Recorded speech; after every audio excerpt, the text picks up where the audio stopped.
सावन सोमवार की यह है व्रत कथा। जरूर पढ़े, पूरी होगी मनचाही मुराद। बावजूद आपको करियर में सफलता न मिल रही हो या व्यक्तिगत जीवन में परेशानी चल रही हो, मसलन कोई भी दिक्कत हो, तो परेशान होने के बजाय आपकी सावन सोमवार का व्रत करके यहाँ बताई गई व्रत कथा का पाठ करें। मान्यता है कि सावन सोमवार के दिन अगर व्रत रखकर इस कथा का पाठ किया जाए तो जातकों की मनचाही मुराद पूरी हो जाती है।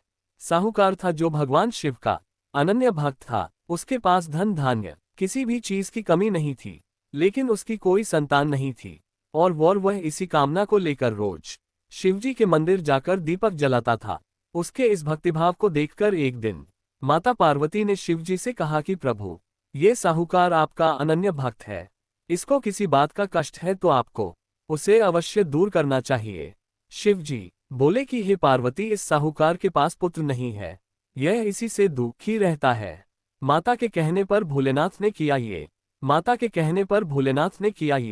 माता पार्वती कहती हैं कि हे ईश्वर, कृपा करके इसे पुत्र का वरदान दे दीजिए। तब भोलेनाथ ने कहा कि हे पार्वती, साहूकार के भाग्य में पुत्र का योग नहीं है, ऐसे में अगर इसे पुत्र प्राप्ति का वरदान मिल भी गया तो वह केवल 12 वर्ष की आयु तक ही जीवित रहेगा। ये सुनने के बाद भी माता पार्वती ने कहा कि हे प्रभु, आपको इस साहूकार को पुत्र का वर देना ही होगा, अन्यथा भक्त क्यों आपकी सेवा पूजा करेंगे। माता के बार बार कहने से भोलेनाथ ने साहूकार को पुत्र का वरदान दिया, लेकिन ये भी कहा कि वह केवल 12 वर्ष तक ही जीवित रहेगा। पुत्र की केवल 12 वर्ष की ही आयु सीमा। साहूकार यह सारी बातें सुन रहा था, इसलिए उसे न तो खुशी हुई और न ही दुख। वह पहले की ही तरह भोलेनाथ की पूजा अर्चना करता रहा। उधर सेठानी गर्भवती हुई और 9वें महीने उसे सुंदर से बालक की प्राप्ति हुई। परिवार में खूब हर्षोल्लास मनाया गया, लेकिन साहूकार पहले ही की तरह रहा और उसने बालक की 12 वर्ष की आयु का जिक्र किसी से भी नहीं किया। तब विवाह के बजाय बालक को भेजा काशी।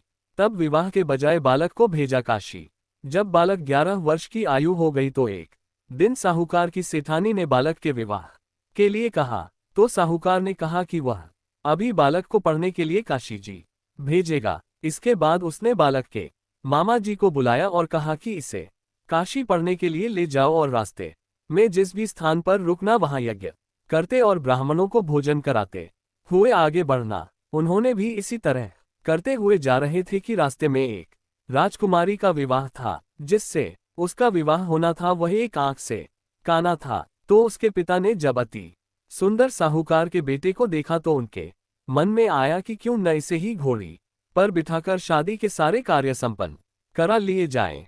तो उन्होंने मामा से बात की और कहा कि इसके बदले में वह था धन देंगे, तो वह भी राजी हो गए। साहूकार के बेटे का विवाह।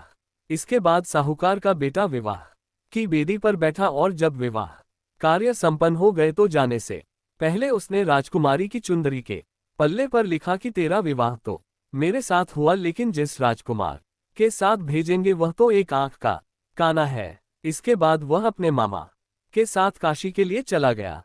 उधर जब राजकुमार ने अपनी चुनरी पर यह लिखा हुआ पाया तो उसने राजकुमार के साथ जाने से मना कर दिया। तो राजा ने भी अपनी पुत्री को बारात के साथ विदा नहीं किया। बारात वापस लौट गई। उधर मामा और भांजे काशी जी पहुंच गए थे। जब निकल गए भांजे के प्राण। एक दिन जब मामा ने यज्ञ रचा रखा था और भांजा बहुत देर तक बाहर नहीं आया तो मामा ने अंदर जाकर देखा तो भांजे के प्राण निकल चुके थे। वह बहुत परेशान हुए, लेकिन सोचा कि अभी रोना पीटना मचाया तो ब्राह्मण चले जाएंगे और यज्ञ का कार्य अधूरा रह जाएगा। जब यज्ञ संपन्न हुआ तो मामा ने रोना पीटना शुरू किया।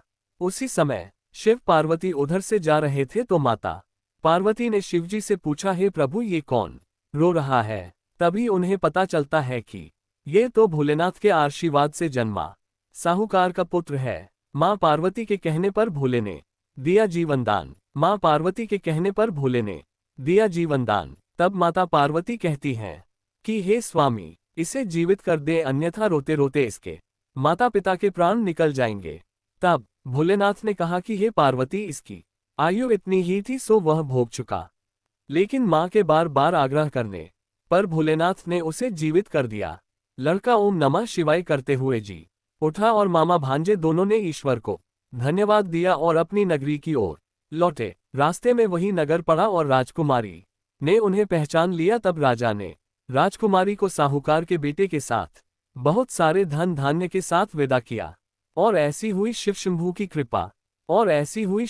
की कृपा उधर साहूकार और उसकी पत्नी छत पर बैठे थे। उन्होंने ये प्रण कर रखा था कि यदि उनका पुत्र सकुशल न लौटा तो वह छत से कूदकर अपने प्राण त्याग देंगे। तभी लड़के के मामा ने आकर साहूकार के बेटे और बहू के आने का समाचार सुनाया, लेकिन वे नहीं माने तो मामा ने शपथ पूर्वक कहा। तब तो दोनों को विश्वास हो गया और दोनों ने अपने बेटे बहू का स्वागत किया। उसी रात साहूकार को स्वप्न में शिवजी ने दर्शन दिया और कहा कि तुम्हारे पूजन से मैं प्रसन्न हुआ। इसी प्रकार जो भी व्यक्ति इस कथा को पढ़ेगा या सुनेगा उसके समस्त दुख दूर हो जाएंगे और मनोवांछित सभी कामनाओं की पूर्ति होगी।